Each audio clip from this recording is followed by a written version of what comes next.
Well, Tesla under Trump, there's news stories such as this one that it could reach $1 trillion market cap. So let's have a look at this.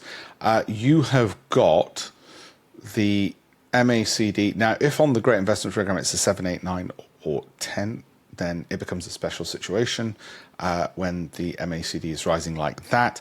And in this case, you've got two options. Either you get in on that basis or you just do a bespoke investment, which is that's your 12-month target, and you'd probably want some kind of stop loss regardless, i.e. a place it shouldn't go if it's going to go up, and a place it shouldn't go probably be down here, wouldn't it? Or even here, or possibly you might argue even there if it's going to go in that direction. So you've got a pretty clear stop loss. You want to make sure that you don't lose more than 1% of your portfolio if it does drop.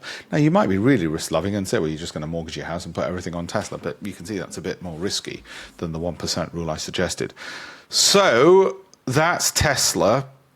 Using some of the metrics of the Great Investments Program, which is looking at the rising momentum of the MACD and 7, 8, 9 or 10 on the value, growth, income, cash flow, Sortino measures. Now that Trump is the president, there'll be more on my various webinars. Have a look at the links in the bio if you want to learn more and get more ideas on investing as well. Thank you very much.